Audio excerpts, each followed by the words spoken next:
Ah, the show with a title written specifically to turn away the normies and cause great emotional pain to degenerate weeblets, misleading them so hard that they go in expecting a lighthearted pervy harem show, and then end up running face first into one of the most emotional slice-of-life plots in the world of anime. Man, am I glad I didn't have to go through that. Bunny Girl Senpai is a show about Sakuta, a sarcastic social pariah taking care of his sister and following the flow of things at school. He doesn't have many friends and is forced to be a bit of a loner due to rumors, but he doesn't really mind any of it though, since nobody really bothers him as long as he follows the atmosphere and keeps to himself. That is, until he runs into a celebrity upperclassman in a library wearing an outfit right off the cover of a Playboy magazine.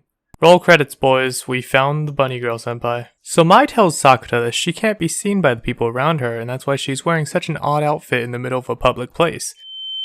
To see if there's anyone who can see her, you degenerate. Mai's condition is referred to as adolescent syndrome, and is the physical manifestation of mental issues in teenagers. The cause of Mai disappearing from everyone's world is her own state of mind, where she wants to be unseen by everyone due to all the stress and expectation of her as a model. This may not be something everyone can relate to, but it's definitely something we've all seen happen. Celebrities would go on hiatus all the time because of the things going on, and this is that turned into a physical condition. As time goes on, less and less people are able to see Mai, and Sakuta finds himself in the thick of all of it, trying his hardest to find a cure. Going across the country to try to find people who can still see her, trying to use science to explain it all, and even depriving himself of sleep during exam week just so he wouldn't forget. But in the end, he does forget, and it's a heart-wrenching scene when he picks up that journal and doubts the words of his past self. One that nearly had me screaming at the screen for him to remember, to question it, to have a single hint of curiosity in his expression. But alas, he puts the journal down without questioning it at all, and goes about his day. As far as we knew at this point, Mai was gone, and there was not even a hole in Sakuta's heart to show for it.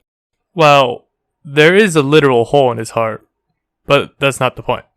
Then, through some absolute miracle of anime bullshit, because of a word on the test he was taking, Sakuta remembers Mai from the day before when she was tutoring him for his finals. He then stands up and proceeds to commit the most embarrassing act a slice-of-life protagonist has ever done in the history of anime.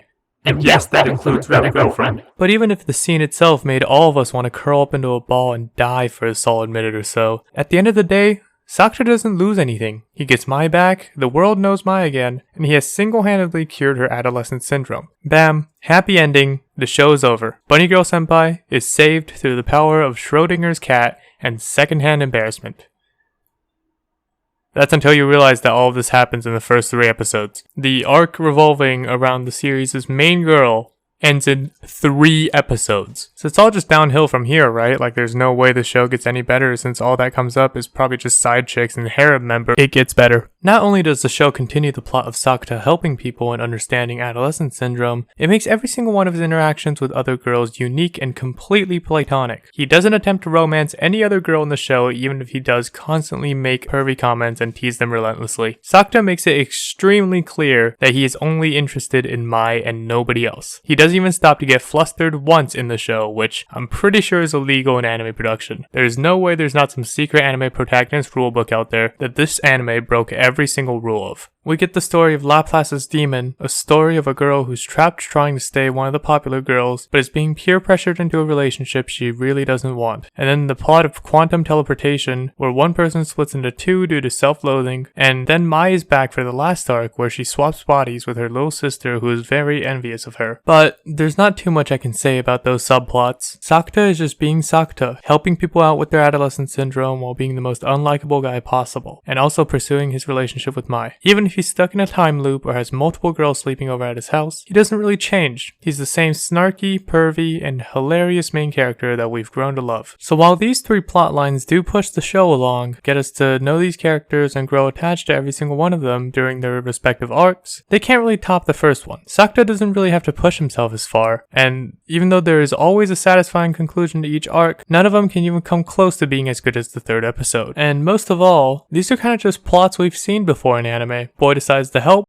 the issue is resolved with an emotional moment. There's a distinct lack of something that the first arc had and the rest of these didn't, and it leaves us craving for more. The 3 arcs involving the other girls are good, really good, but they still lack something that made us emotionally invested in the first arc, and not as much in the rest.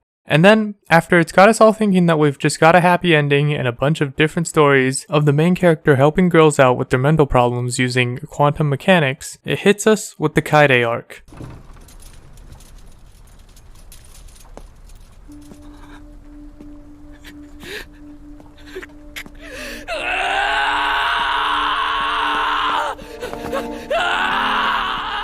The final 2 episodes of Bunny Girl Senpai, where most shows would be winding down, hits you so hard that not even the first 3 episodes can compare. Kaede fucking dies. We find out that Sakura's sister, the clingy, panda pajama wearing shut-in that he's been living with for 2 years, is gone, just like that. Her memories are completely lost, and the original Kaede, who'd suffered memory loss and become a different person 2 years ago, returns. While the show did its thing and built up other characters throughout its various story arcs, it slowly but surely got us attached to the side character that is Kaede. We'd all looked forward to the times when she'd be out on the screen, and we'd all wished that she could recover from her own trauma. That's why losing her hit so hard, despite her not even being a main character up until the final 2 episodes. And it hurts even more to see how broken up Sakura was during all of this.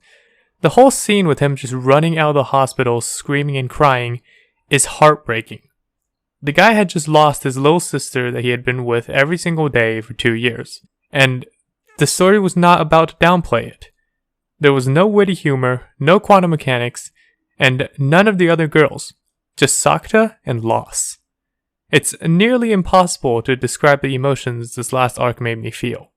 Maybe it's just me, but there was a sadness that felt almost like I had lost my own non-existent little sister as I watched Sakura go through all of it. I felt genuinely bad for the guy. The funny, sarcastic, and perverted main character was entirely gone, and in his place was just a guy who had been broken by life. Thankfully, the show still decides to end off on a happy note, with Sakura chasing after Mai and the two finally getting their moment alone after all the craziness that was the rapid-fire cases of adolescent syndrome they had to deal with. And if the title of Best Girl was ever up in the air, this final bit solidifies that there was really only one choice for that in this show. Mai, despite being the cool and collected character who's always busy and always in control, shows that she truly cares about Sakura and regrets not being there for him in his moment of need. And despite everything that has happened, the two truly cherish each other, and if that isn't a perfect ending, I don't know what is. That will be it for me. If you like this type of content, be sure to like and subscribe. My name is Sue, and I'll see you all next time.